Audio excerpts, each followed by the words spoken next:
अब कुछ दिनों के बाद क्या हुआ, हम ठाठ से रह रहे थे, कोई दुख नहीं, किसी प्रकार का कष्ट नहीं, हमारा शरीर था मनुसदृश था, और उसमें ये स्नायु यानी नाड़ी का जोड़ जुगाड़ नहीं था, 5 तत्वों से बना पुतला नहीं था, एक नूर से बना हुआ था। हमारे शरीर का वहाँ इतना नूर है, इतना प्रकाश है, जैसे 16 सूर्यों जितना प्रकाश एक अंश का आत्मा का, और परमात्मा का वहाँ हमसे घना अधिक प्रकाश है। एक रोमकूप में करोड़ सूर्य करोड़ चंद्रमा मिला दे, ऐसे सतपुरुष के शरीर का इतना प्रकाश है, एक रोमकूप में करोड़ सूर्य करोड़ चंद्रमा से अधिक रोशनी है, वो इतना समर्थ है। कुछ दिनों के बाद इस ज्योति निरंजन को एक बकवाद सूझी सरपुरुष को। इसने सोचा कि हम 3 एक द्वीप में रह रहे हैं और बाकी सभी को अलग अलग से स्थान दे रखा है। इसने खड़ा होकर के तप करना चाहा, क्योंकि तप से राज्य प्राप्त होता है। जब इसने 70 युग तक तप कर लिया, परमेश्वर ने पूछा कि भी क्या चाहता है ज्योति निरंजन सत्य पुरुष। कबीर साहब ने पूछा, तू क्या चाहता है सरपुरुष? तब इसने कहा कि प्रभु ये स्थान मेरे लिए कम है पिताजी, कुछ अलग स्थान चाहिए। परमेश्वर कबीर देव जी ने इसको 21 ब्रह्मांड दे दिए वहीं सतलोक में। जैसे एक धनी पिता अपने पुत्र को 21 प्लाट बांट दे के लिए, ये तेरे हिस्से के होंगे। ये उन प्लाटों में सैर सपट्टे करे, कभी उसने देखा कभी उसने देखा, बड़ा खुश हुआ। फिर इसने सोचा इसमें कुछ कंस्ट्रक्शन भी होनी चाहिए। इसने 70 युग तक फिर तप किया। फिर परमात्मा ने पूछा, बोल भाई क्या मांगता है तू? जो मांगा था तुझे दे दिया। इसने कहा पिताजी कुछ कंस्ट्रक्शन मटेरियल और दे दो,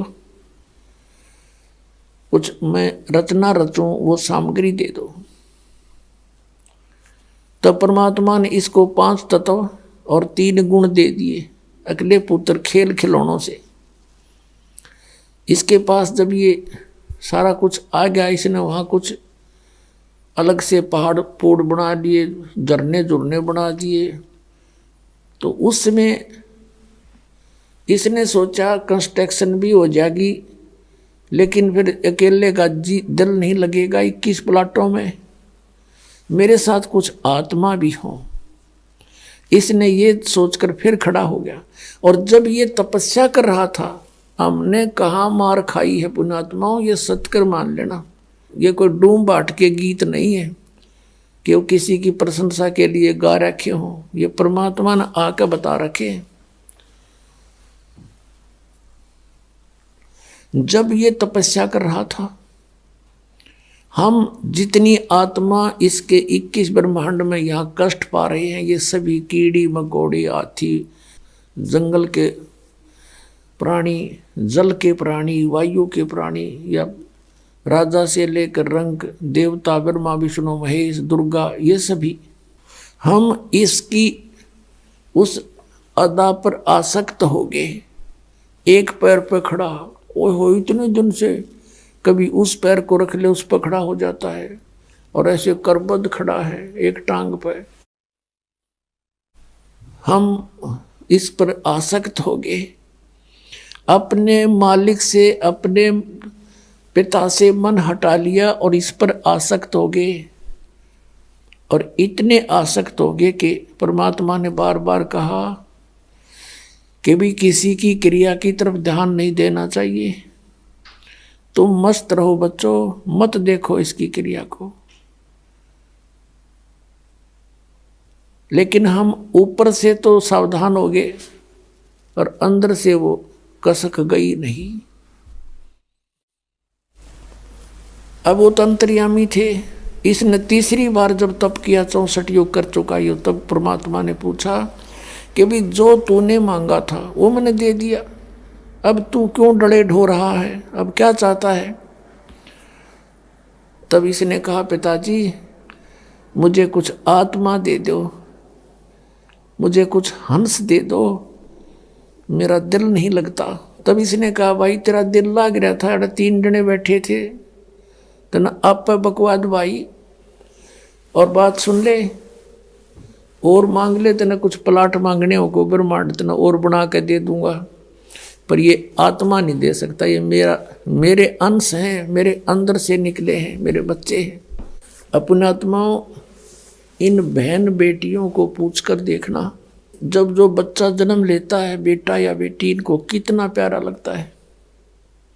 चाहे किसाई बांगा बोला हो, लूला लंगड़ा हो, काना हो, गूंगा हो, बहरा हो, सीने के लगाए रखते हैं, इतना प्रिय होता है इनको। और उस परमात्मा से हमारा जन्म हुआ है, उनके शरीर से हम बाहर आए हैं, तरीका दूसरा है, प्यार उतना ही है, तो उसको हमसे कितना प्यार है। तो उसमें परमेश्वर ने कहा कि देख भाई बात सुन, ये मेरी आत्मा नहीं दे सकता तुझे किसी भी कीमत पे, किसी भी जप से, तप से, किसी क्रिया से, ये तुझे नहीं मिलेंगे, और मांगते न जो मांगना।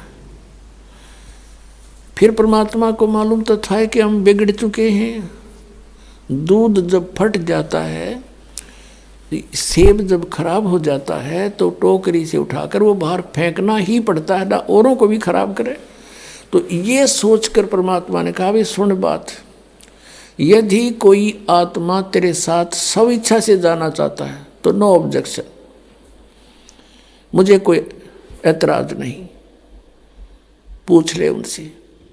अब वो हमारे पास आया और हम तो पहले इसके ऊपर आसक्त हो रहे थे। जैसे पुण्यात्माओं, आज हमारे अंदर यही प्रेरणा है और यही जो कि तू ये प्रवृत्ति हमारी आज है। जैसे कोई हीरो या हीरोइन, अभिनेता या अभिनेत्री, वो अपने पेट के लिए, अपने धन कमाने के लिए चटक मटक करते हैं, वो तो कमावा धन।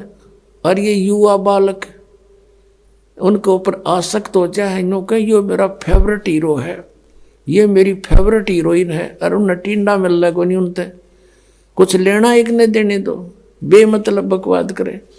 अब जैसे यहाँ कोई बरवाला में आ जावे हीरो या हीरोइन, देखो इन नौजवान बच्चों की, नो देखो लाइन लग जाएगी, वो खड़ा 1 किलोमीटर दूर तो दिखेगा उन्हें स्टेज पे बकवाद करते हुए, और नो कहोगे वो खड़ा वो खड़ी, और सारा दिन धक्के खा के फाँक के दौड़ उल्टे आ जा, बता के मिल रहा उनते, वो अपनी रोजी रोटी कमा रहे, हर ये उसके ऊपर नो आसक्त हो रहे, बस क्या बात कही।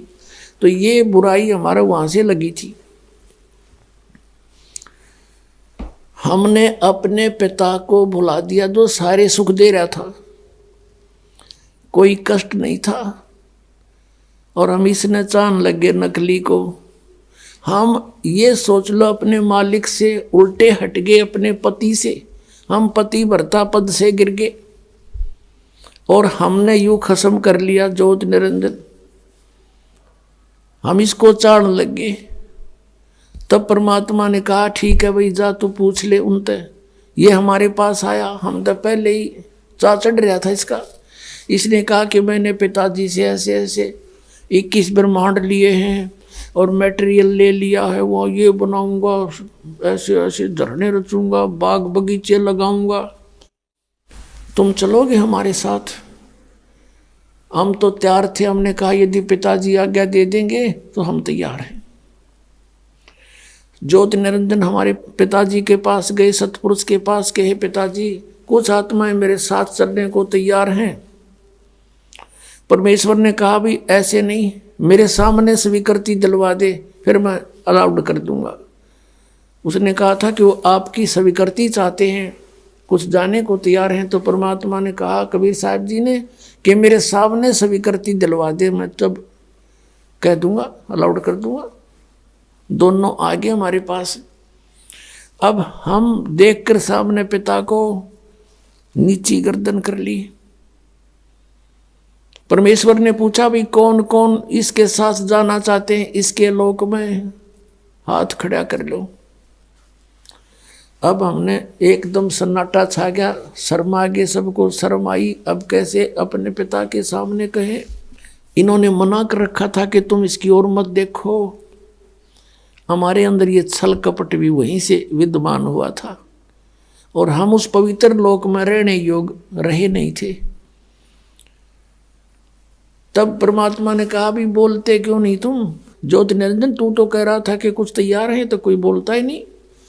तब हमने सोची कदे बात बिगड़ जा और हम यहीं रह जाए। तो सबसे पहले एक हंस खड़ा हुआ, उसने कहा कि जी मैं जाना चाहता हूँ पिताजी के साथ में। सबसे पहले खड़ा हुआ। फिर हमने सोची कदे हम पीछे रह जाए, हम भी खड़े हो गए, दोनों हाथ कर दिए, केक की छोड़ दोनों, पूरे जितने यहाँ पर हम आए पड़े हैं।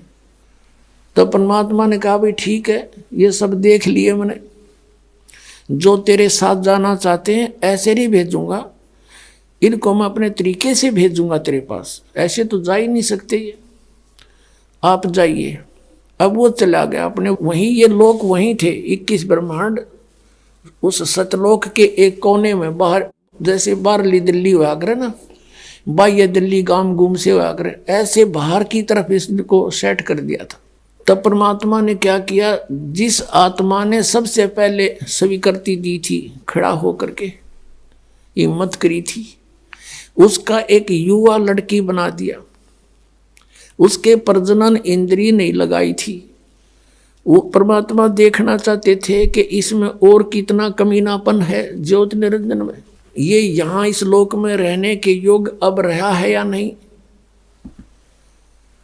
और जितने हम थे, हम सभी को सूक्ष्म रूप बीज रूप में करके उसका नाम प्रकृति रख दिया। प्रकृति जिसको माया भी बोलते हैं, आदि माया भी कहते हैं, और इसको दुर्गा भी कहते हैं।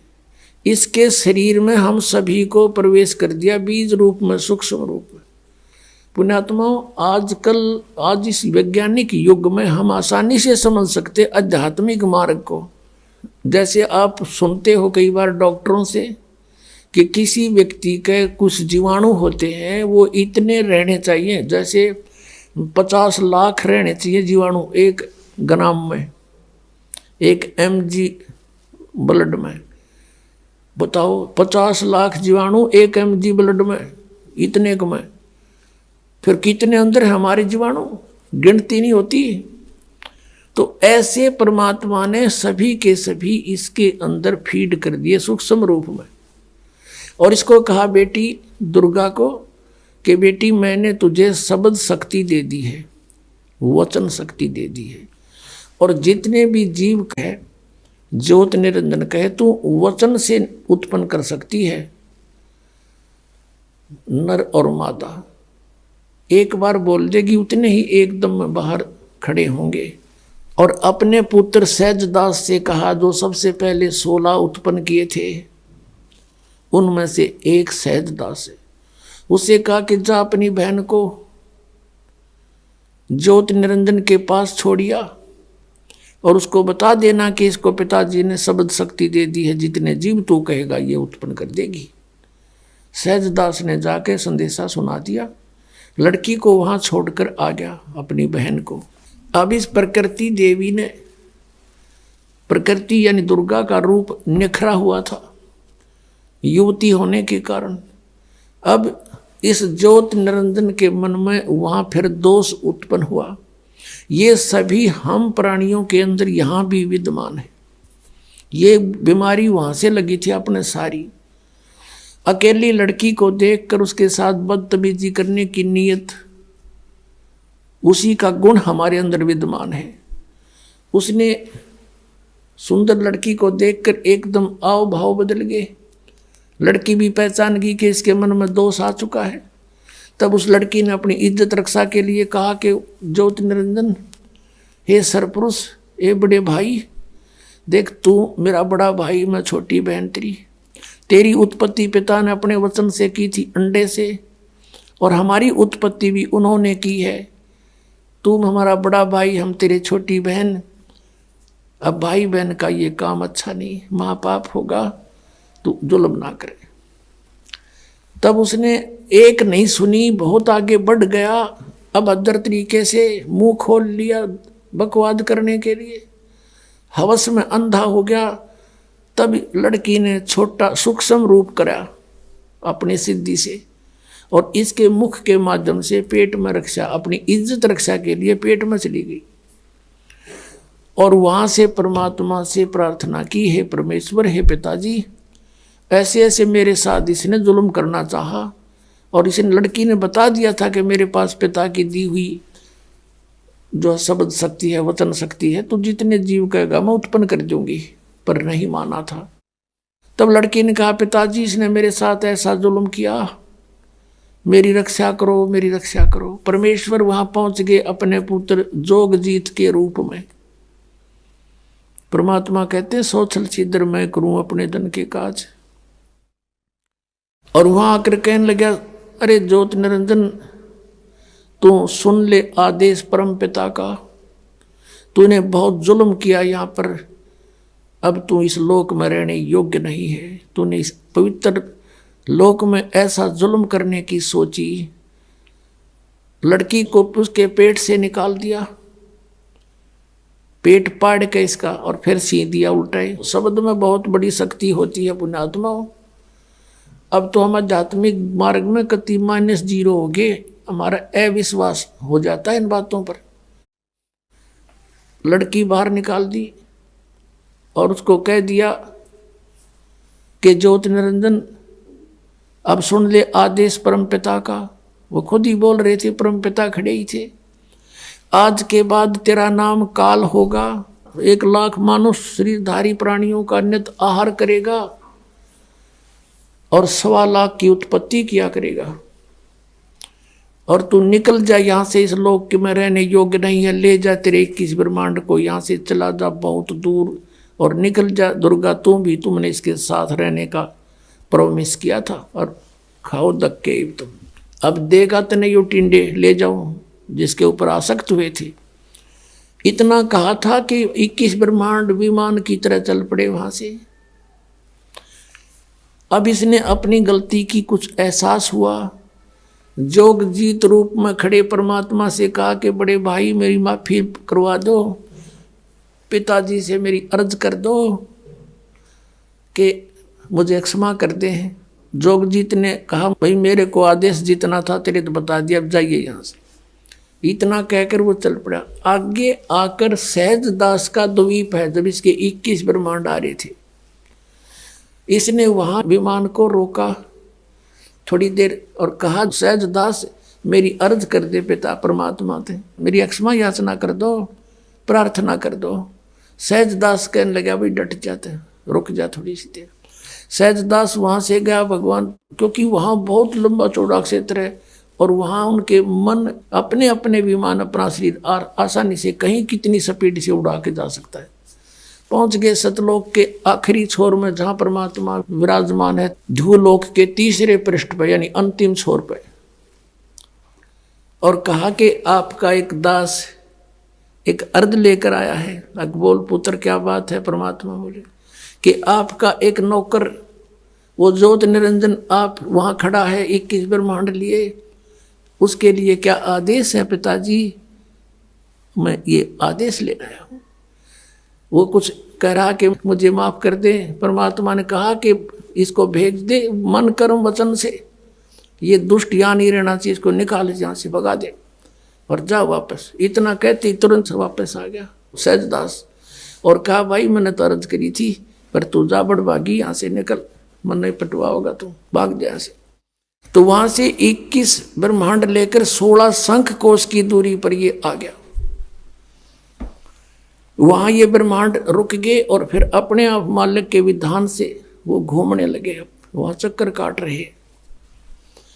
अब इस ज्योत निरंजन ने कहा दुर्गा से, प्रकृति से, कि अब मेरे साथ जो होना था हो लिया, अब मैं किसी की नहीं मानू, अपनी मन मर्जी करूंगा। फिर उसने वही ट्राई की बकवाद करने की। दुर्गा ने फिर प्रार्थना की, भाई बात सुन ले, पहले तो मेरा बड़ा भाई, मैं छोटी बहन तेरी, और फिर मैं तेरे पेट से बाहर आई, तेरी बेटी होगी, कुछ तो लज्जा रख नालायक, कुछ तो सोच ले। पर इसने एक नहीं मानी, नख रेखा से भग कर लिया, नाखनों से इसके अंदर स्त्री इंद्री लगाई और इससे विवाह किया। 3 पुत्रों की उत्पत्ति की, रजगुण ब्रह्मा, सतगुण विष्णु, तमगुण शिव जी की। अपने आत्माओं, एक बार ये दास किसी कामवश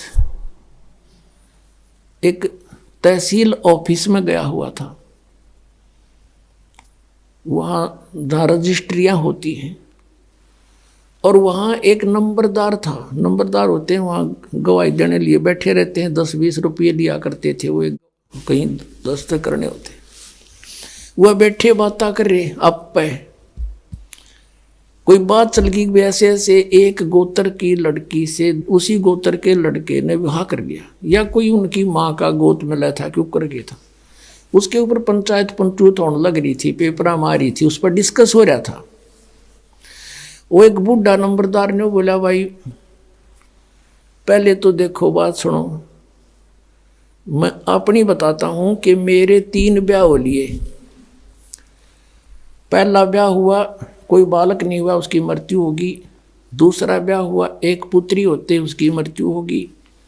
अब तीसरा ब्याह है मेरा, और तीनों बार में पंडित ने फेरे करवाए।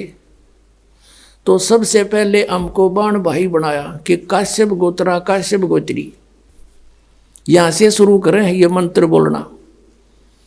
तो परमात्मा ने कहा गरीबदास जी ने कि काश्यप गोत्रा काश्यप गोत्री पंडित शाखा लाया, और कोई तत्वेता ज्ञानी जाने बाण ब्याह घर लाया। अब ये है वो काश्यप गोत्र और काश्यप गोत्री जो बाण ने ब्याह के ला रहा युग काल, और उससे हमारी उत्पत्ति हुई है। तो वो जो कहता भाई यू नो नहीं समझ मारी मेरे आज तक, यू काश्यप गोत्र और काश्यप गोत्री क्योंकि हमने बाण भाई तो युड़े बना कर चल रहे हैं। तो अब परमात्मा ने बताया कि काश्यप गोत्रा काश्यप गोत्री, ये कहते से पर इन्हें पता खक भी नहीं ये किस लिए बोल रहे हैं, किसके विषय में कह रहे हैं। काश्यप गोत्रा काश्यप गोत्री पंडित शाखा लाया, और कोई तत्वेता ज्ञानी जाने बाण ब्याह घर लाया। अब पुण्यात्माओं, अभी तक पहली बार कोई व्यक्ति, कोई श्रद्धालु इस कथा को सुनता है।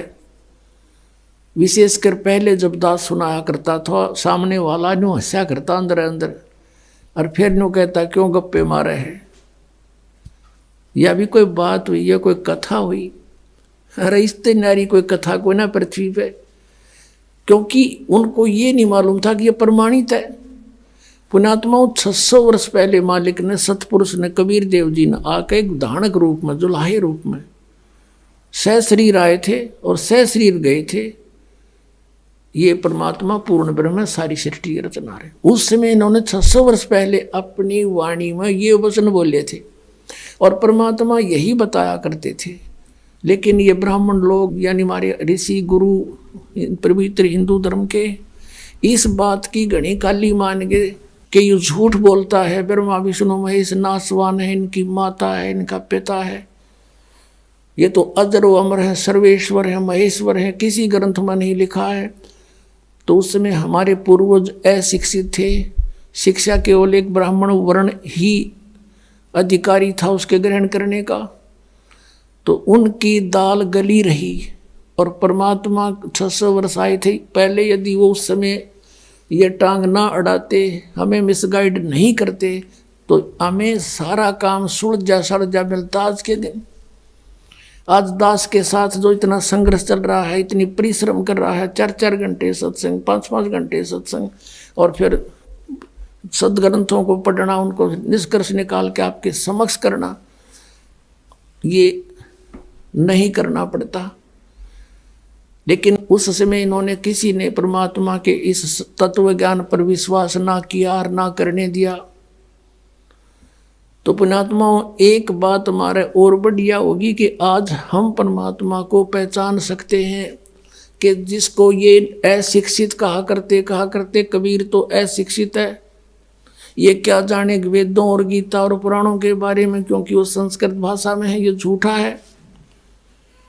और उस परमात्मा ने 600 वर्ष पहले ये बता दिया था कि ब्रह्मा विष्णु महेश नासवान हैं, इनके माता पिता हैं, इनका जन्म मृत्यु होता है। 600 वर्ष पहले परमात्मा कबीर जी ने जो वाणी बोली थी, पवित्र कबीर सागर के अंदर विद्यमान है। आप देखिएगा, प्रथम खंड कबीर पंथी भारत पथिक स्वामी युगलानंद बिहारी द्वारा पुरस्कृत। और ये कहाँ से छपा है? प्रकाशक एवं मुद्रक हैं खेमरा श्री कृष्ण दास प्रकाशन, अध्यक्ष श्री वेंकटेश्वर प्रेस, खेमरा श्री कृष्ण दास मार्ग, मुंबई से। अब इसके अंदर हम आपको दिखाते हैं सृष्टि रचना। ये है ज्ञान बोध नामक एक अध्याय है और ये बोध सागर एक खंड है। ये देखिएगा 21 पृष्ठ पे नीचे। परमात्मा ने 600 वर्ष पहले अपनी प्यारी आत्मा धर्मदास को ये ज्ञान दिया था। धर्मदास ये जग बोराना, कोई न जाने पद निर्वाणा। यही कारण मैं कथा पसारा, जग से कहिए वो राम नियारा। ये नाम नहीं है, ये गलत लिखा है कबीर पंथियों ने। ये बाद में संशोधन में इन्होंने अपने हिसाब से कुछ गड़बड़ी कर रखी है। यही ज्ञान जग जीव सुनावो, सब जीवों का भरम नसाओ। अब मैं तुमसे कहूँ चिताई, तेरे देवन की उत्पत्ति बाई। तीनों देवताओं ब्रह्मा विष्णु महेश की अब तुझे उत्पत्ति बताता हूँ। कुछ संक्षेप कहूँ गहुराई, सब संशय तुम्हारे मिट जाई। भरम गए जग वेद पुराना, आदि राम का भेद न जाना। ये नाम गलत लिखा है, राम है, आगे चलकर क्लियर होगा। ये राम राम सब जगत बखाने, आदि राम कोई बिरला जाने। ये राम है शब्द है, गलत लिखा है कि सभी राम राम कहते हैं।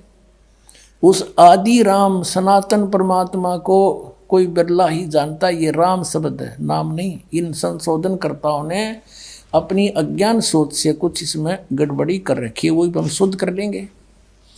राम राम सब जगत बखाने, आदि राम कोई बिरला जाने।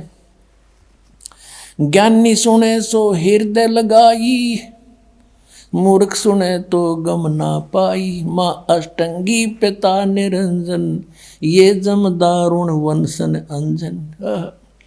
इन ब्रह्मा विष्णु महेश की माता तो अष्टंगी दुर्गा है, इनका पिता ज्योति निरंजन है। पहले कीन निरंजन राई, पीछे से माया उपजाई।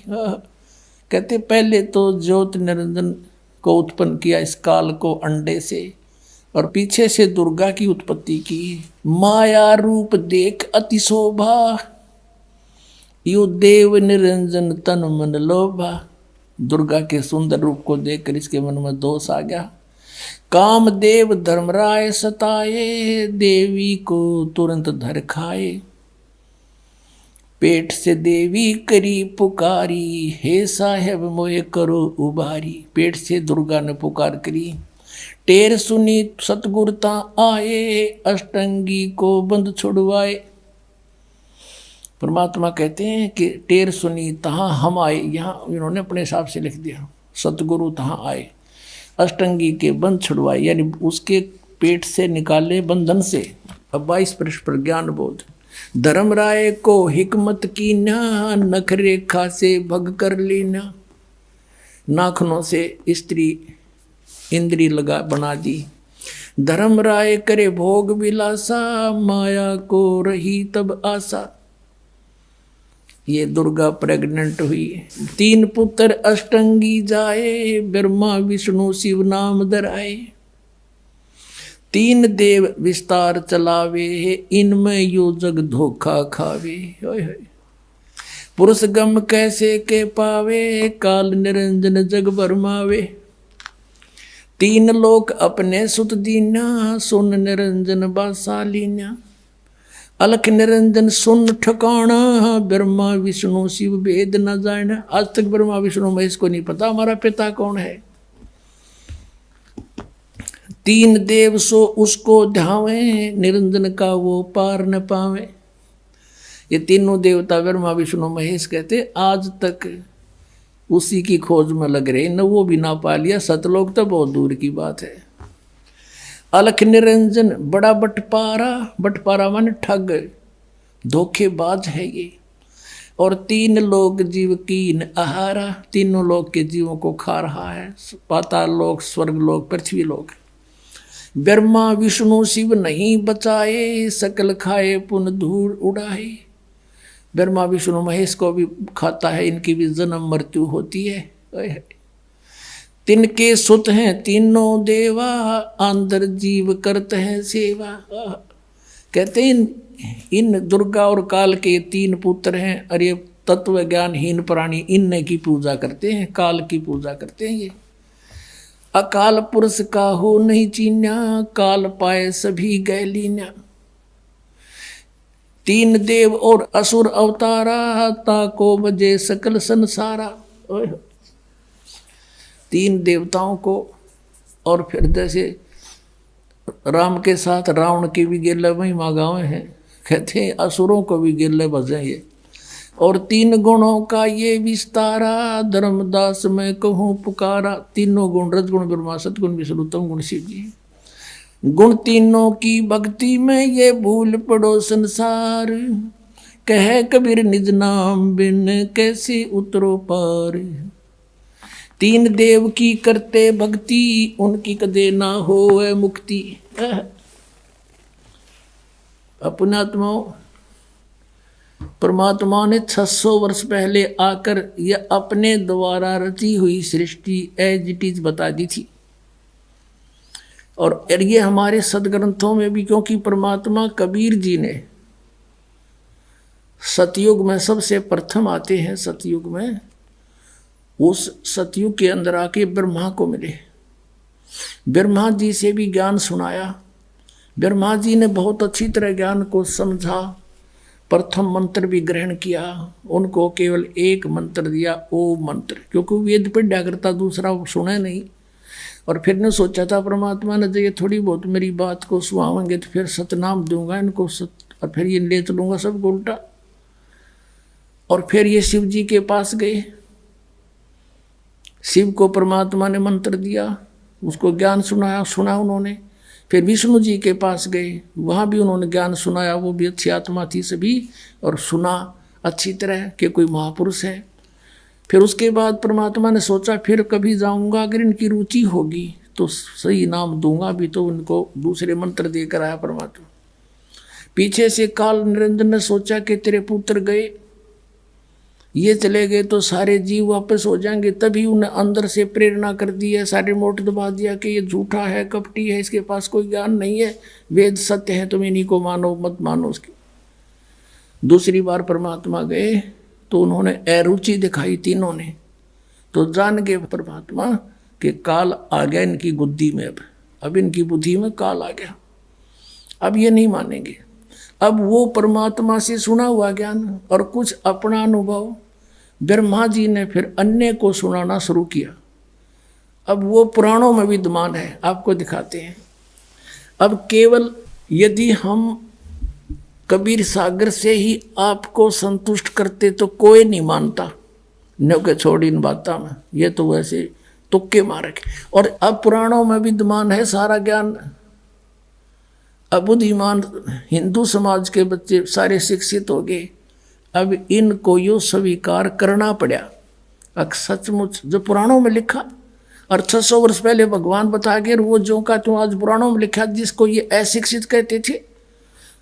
और परमात्मा वैसे तो वो तो अंतर्यामी है, सब भाषाओं को जानते हैं, जानबूझकर मालिक अक्सर ज्ञानहीन रहे कि कोई नू ना सोचा कबीर जी ने ये पढ़ ली होंगी, कुरान पुराण वेद पुराण पढ़ लिए होंगे। और अब इससे हम भगवान पहचान सकते हैं कि परमात्मा जिसको अज्ञानी कहते वो महाज्ञानी, सब वेदों और गीता और पुराणों को जानकार थे, वो तो परमात्मा थे।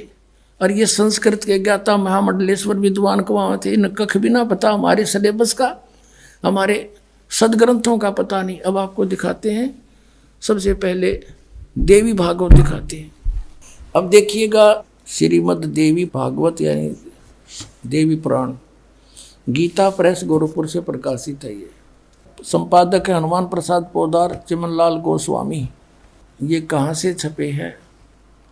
प्रकाशक एवं मुद्रक है गीता प्रेस गोरखपुर, गोविंद भवन कार्यालय कोलकाता का संस्थान, ये यहाँ से छपा है।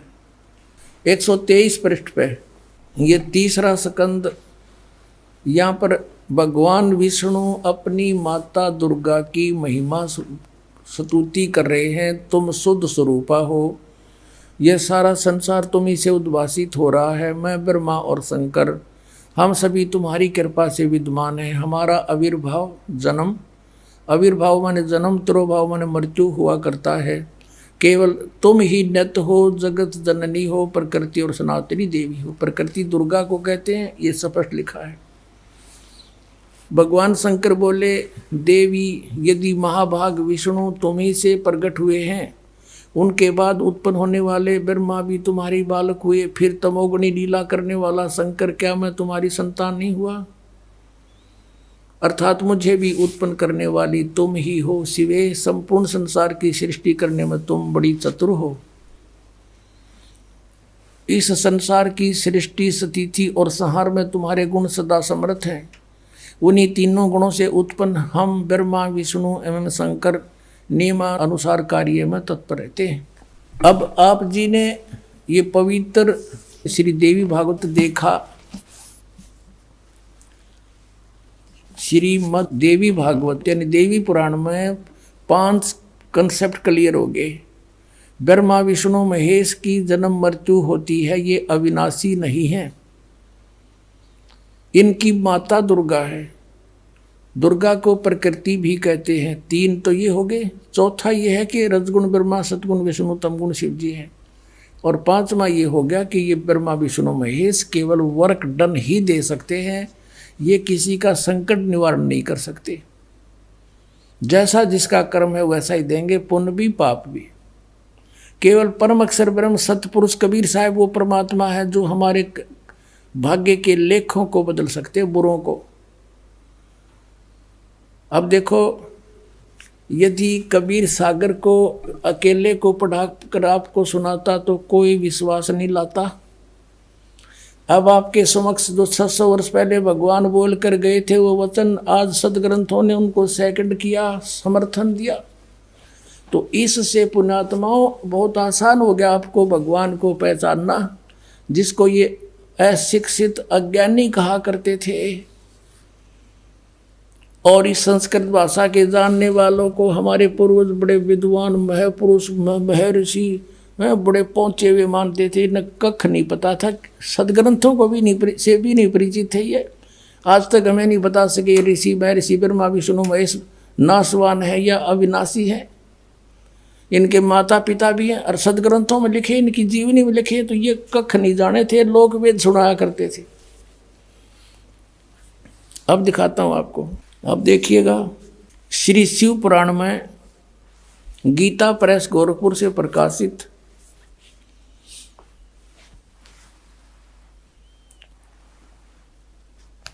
ये इसका संपादक कौन है?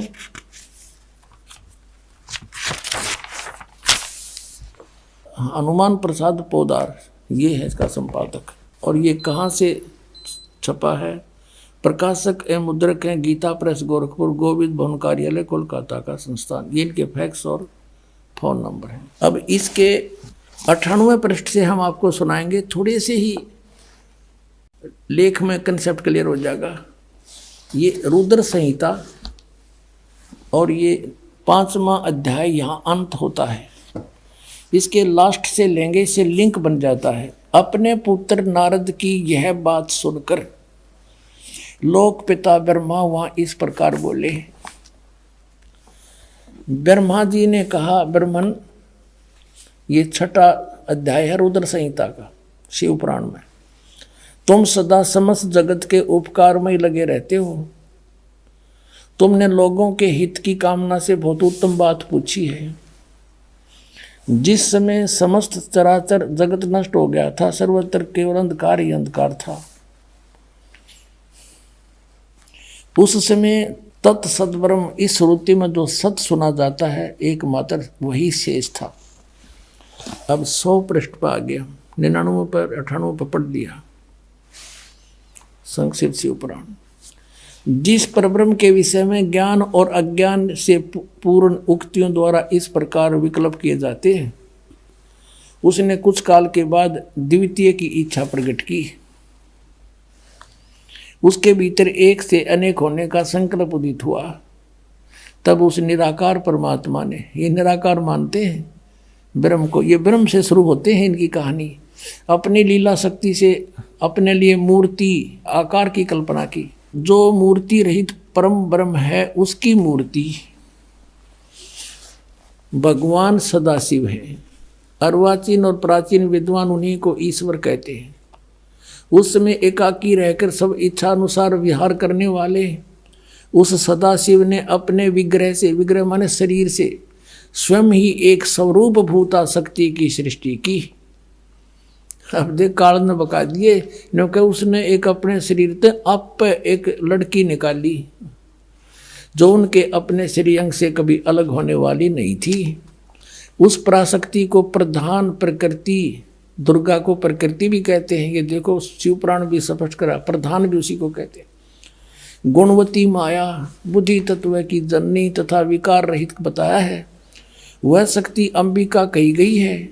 उसी को प्रकृति, सर्वेश्वरी और त्रिदेव जननी, तीनों देवताओं की माता, नित्य और मूल कारण भी कहते हैं। सदाशिव द्वारा प्रकट की गई उस शक्ति के 8 भुजाएं हैं। कति कंसेप्ट क्लियर हो गया कि ब्रह्मा विष्णु महेश की माता दुर्गा है और पिता युद्ध ज्योत स्वरूपी निरंजन सदाशिव कहलाता है।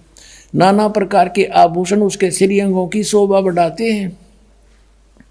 वह देवी नाना प्रकार की गतियों से संपन्न है और अनेक प्रकार के अस्त्र शस्त्र धारण करती है और एकाकिनी होकर भी वह माया संयोग वसात अनेक हो जाती है। वे जो सदाशिव हैं, जो इनका पिता है, दुर्गा का पति, उन्हें परम पुरुष ईश्वर, शिव, शंभु और महेश्वर कहते हैं।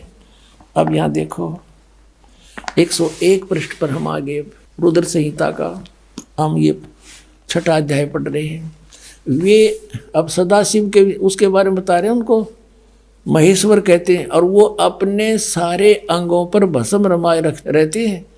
उन काल रूपी ब्रह्म ने स्पष्ट कर दिया, युग काल है जो महाशिव सदाशिव कहलाता है, ब्रह्मा विष्णु महेश का पिता है, दुर्गा का पति है।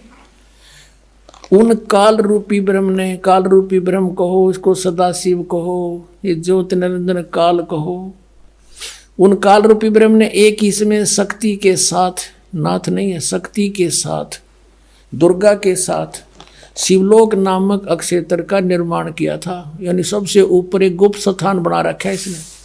उस उत्तम अक्षेत्र को काशी कहते हैं। वह परम निर्वाण तथा मोक्ष स्थान है, सबके ऊपर विराजमान है। वे प्रिय और प्रियतम रूप है, पति और पत्नी रूप में कौन? शक्ति और शिव, दुर्गा और ये काल रूपी ब्रह्म जो परमानंद स्वरूप हैं, उस मनोरम अक्षेत्र में नित्य निवास करते हैं। मुने शिव और शिवा ने प्रलय काल में भी कभी उस क्षेत्र को अपने सानिध्य से मुक्त नहीं किया। ये शिव काल है, ज्योत स्वरूपी निरंजन है, शिवा ये दुर्गा है। यहाँ देखिए, देवर से एक समय आनंद वन में रमण करते हुए शिवा और शिव के मन में, दुर्गा और काल के मन में यह इच्छा हुई कि किसी दूसरे पुरुष की सृष्टि करनी चाहिए, जिस पर यह सृष्टि संचालन का महान भार रखकर हम दोनों केवल काशी में रहकर सभी इच्छा अनुसार विचरें और निर्वाण धारण करें। इन्हें फिर एक पुत्र की उत्पत्ति का विचार किया। ऐसा निश्चय करके शक्ति सहित दुर्गा के साथ सर्वव्यापी परमेश्वर शिव ने अपने वाम भाग के 10वें अंग पर अमृत मल दिया, यानी पति पत्नी व्यवहार किया। फिर तो वहां से एक पुरुष प्रकट हुआ। अब उसका नाम क्या रखा है न देखिएगा। अब 102 पृष्ठ पे ये संक्षिप्त शिवपुराण के रुद्र संहिता का 6वां अध्याय चल रहा है।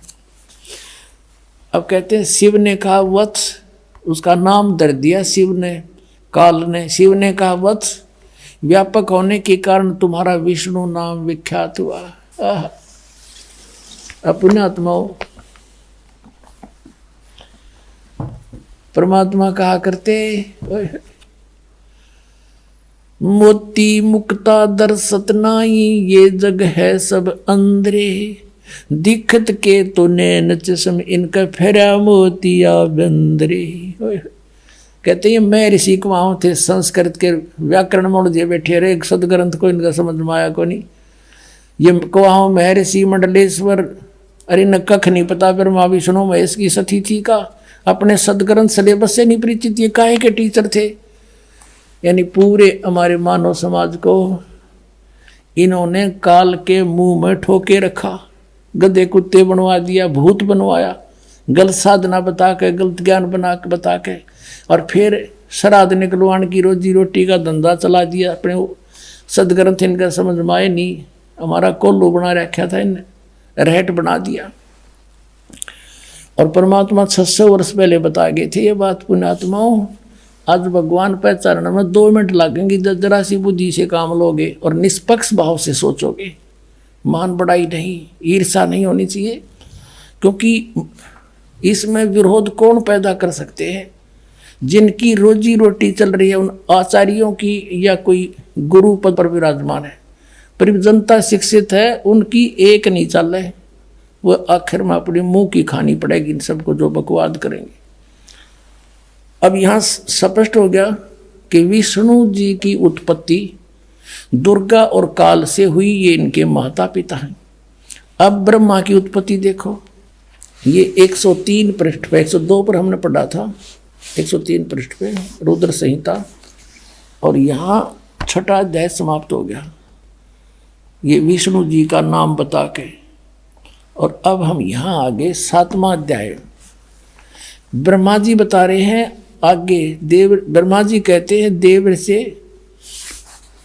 नारद को बता रहे हैं, तत्पश्चात कल्याणकारी परमेश्वर सांब सदाशिव ने, काल ने दुर्गा के साथ जैसे विष्णु उत्पन्न किया, पूर्ववत पर प्रयत्न करके मुझे अपने दाहिने अंग से उत्पन्न कर दिया। अपने आत्माओं यहाँ ये अनुवाद करता शर्मा गया, शिव जी का पुजारी होगा कि शिव जी थे, शिव जी की उत्पत्ति कैसे दिखाऊं, यहाँ तक कर गया गोलमोल। और दिखाएंगे आपको, कहते चोर चुरावे तुमबड़ी, वो गड्ढे पानी में, वो गड्ढे हुआ ऊपर आवे ना, सच्चाई छनी ना। अब देखो यही रुद्र संहिता का, रुद्र संहिता हम पढ़ रहे हैं, और ये संक्षिप्त शिवपुराण 110 पृष्ठ पे यहाँ लिखा है कि इस प्रकार ब्रह्मा विष्णु तथा रुद्र इन 3 देवताओं में गुण हैं, परंतु शिव गुणातीत माने गए हैं। अब ब्रह्मा विष्णु रुद्र यु शंकर, ये तो हो गए 3, और इन तो चौथा यु, इनमें तो गुण है रजगुण ब्रह्मा, सतगुण विष्णु, तमगुण शिव शंकर, और यो शिव कहते गुणातीत माने गए। अब गए ना 4 हो गए बड़े यहाँ पर, और अच्छा कंसेप्ट क्लियर होगा, दिखाते हैं आपको। इसी शिव पुराण के 24-25 पृष्ठ पर आपको दिखाते हैं। एक समय ब्रह्मा जी और विष्णु जी का इस बात पर युद्ध हो गया। ब्रह्मा जी को भ्रम था कि मैं सृष्टि उत्पत्ति करता हूँ, विष्णु जी को भ्रम था कि मैं, मेरे नाभि कमल से ब्रह्मा की उत्पत्ति हुई है, जो मेरा पुत्र है। इससे बात पर कहा सुनी युद्ध हो गया कि मैं तू मेरा बेटा, उन्होंने कहा मैं तेरा बेटा। उसके उस समय इस काल भगवान इनके पिता ने इनके बीच में एक शिवलिंग खड़ा कर दिया, तेजों में स्वतंभ। तो ये युद्ध छोड़ के उसके ओर छोड़ जानने लगे। फिर इनको वो खुद आ गया, शिव रूप में प्रकट हो गया। इसने प्रतिज्ञा कर रखी है कि मैं अपने वास्तविक रूप में कभी किसी को दर्शन नहीं दूंगा। किसी को अपने पुत्र शिव के रूप में, किसी को ब्रह्मा के रूप में, किसी को विष्णु के रूप में दर्शन दे जाता है। और वो साधक ये सोचते हैं कि ये हमारे साथ रहते हैं, ये देवता यही सर्वशक्तिमान है, साधना करते यही प्रकट होते हैं। और होता था उनकी साधना से वो काल, और वो प्रकट, वो अपना वास्तविकता बताता नहीं। 7वें अध्याय के गीता जी के 24 और 25 में कहा है कि मैं अपनी योग माया से छुपा रहता हूँ, ये मेरा अटल घटिया अनुत्तम विधान है, मैं कभी किसी के समक्ष नहीं आता। इसने प्रतिज्ञा कर रखी है, परमात्मा ने बता रखी है आपको, कबीर सागर में लिखा सारा कुछ, और वही इनमें प्रमाण है। अब उसमें यू आ गया इनके बीच में और कहा, और के ज्ञान दिया उनको, देखिए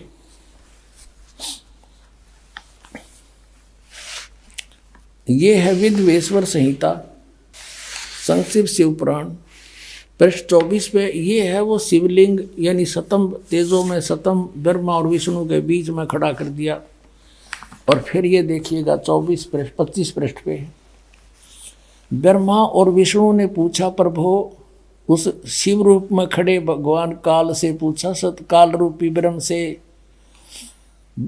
के ब्रह्मा और विष्णु ने पूछा, प्रभु, सृष्टि आदि 5 कर्तव्यों के लक्षण क्या हैं, यह हम दोनों को बताइए। भगवान शिव बोले, ये भी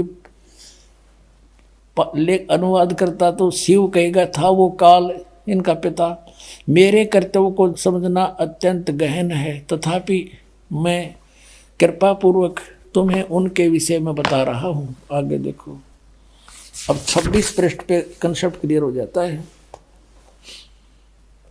ये 26 पृष्ठ पे शिव पुराण का, यहाँ देखिएगा, पुत्रो, यू काल कहता है ब्रह्मा और विष्णु को, पुत्रो, तुम दोनों ने तपस्या करके प्रसन्न हुए मुझ परमेश्वर से सृष्टि और सतिथि नामक 2 कृत प्राप्त किए, और ये दोनों तुम्हें बहुत प्रिय हैं। इसी प्रकार मेरी विभूति स्वरूप रुद्र और महेश्वर ने, ये ने है, मैं नहीं है, 2 अन्य उत्तम कृत्य संहार और तिरोभाव मुझसे प्राप्त किए हैं। अब ये देखो, ब्रह्मा विष्णु महेश हो गए दोनों, ब्रह्मा और विष्णु, और 2 ये रुद्र और महेश्वर हो गए, और 5वां यू बोलनिया जो इनको पुत्र कह है,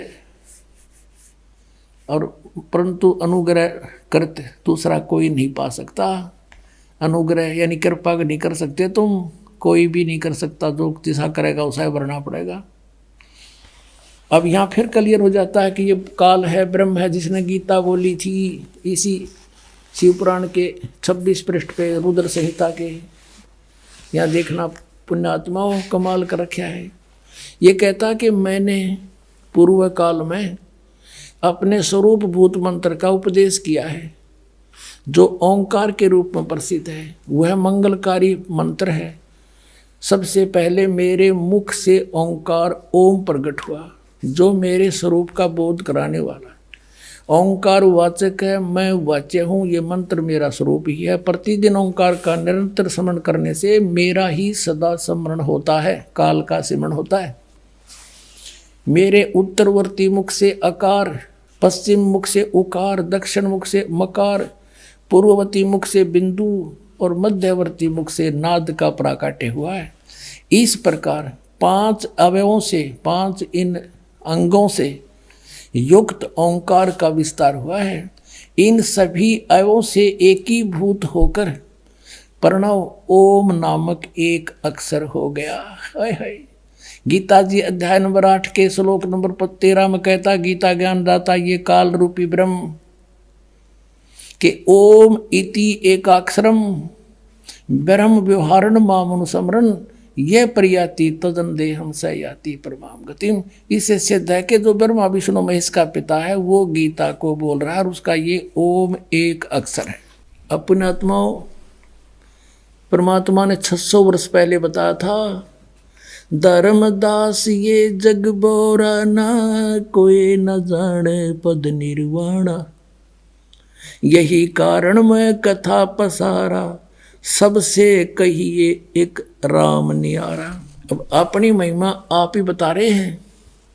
अब मैं तुमसे कहूँ चिताई, तेरे देव की उत्पत्ति भाई, कुछ संक्षेप कहूँ गहुराई, सब सन से तुम्हारे मिट जाई। कहते हैं माँ अष्टंगी पिता निरंजन, ये जमदारुण वंशन अंजन, पहले कीन निरंजन राई, पीछे से माया उपजाई। माया रूप देख अति शोभा, देव निरंजन तन मन लोभा। निरंजन कीने भोग विलासा, माया को रही तब आशा, तीन पुत्र अष्टंगी जाए, ब्रह्मा विष्णु शिव नाम धराए। अपना आत्माओं इब तो परमात्मा सामने आके खड़ा हो गया कि आई एम गॉड। कबीर साहब कहते हैं आई एम गॉड। और बालक तो बालक अंधे से अंधे से अंधा इन वचनों को सुनकर समझ सकता है कि हु इज गॉड। सबसे पहले हमने ये निर्णय करना है हु इज गॉड। अब ये क्लियर हो गया कि कबीर इज गॉड, यानी परमात्मा बिना ये सारी सबकी उत्पत्ति कैसे बतावे, काल की भी उत्पत्ति। गीता जी अध्याय नंबर 10 के श्लोक नंबर 2 में गीता ज्ञान दाता कहता है कि मेरी उत्पत्ति को ये देवता नहीं जानते। क्यों नहीं जानते? क्योंकि इनका उत्पत्ति करता मैं हूं। अब पिता की डेट ऑफ बर्थ को संतान कैसे बता सकती है? वो तो दादाजी बतावे, और वो दादाजी आए थे। अब कबीर परमात्मा ने इन अज्ञानी ऋषियों से एक ही प्रश्न किया था, कौन ब्रह्मा का पिता है, कौन विष्णु की माँ, शंकर का दादा कौन है, हमको जो बता। और ये हंसी करा करते, मजाक करते थे, देख क्या बकवास कर रहा है, ये झूठा है, कपटी है, अज्ञानी है, इसको संस्कृत भाषा नहीं आती है, झूठ बोलता है, श्रोताओं इसकी बातों में मत आना।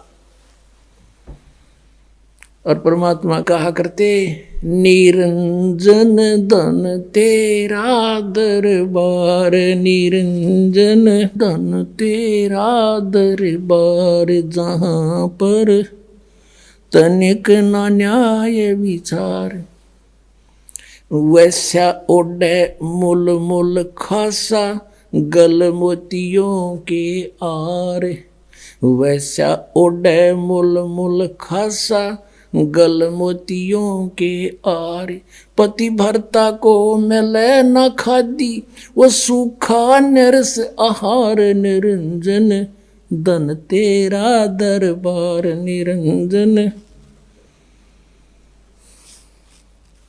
जहाँ पर तनिक न न्याय विचार, पाखंडी की पूजा जग में संत को कहें लबाड़े, पाखंडी की पूजा जग में संत को कहें लबाड़े, अज्ञानी को परम विवेकी, ज्ञानी को मूढ़ गंवार, निरंजन धन तेरा दरबार, जहाँ पर तनिक न न्याय विचार।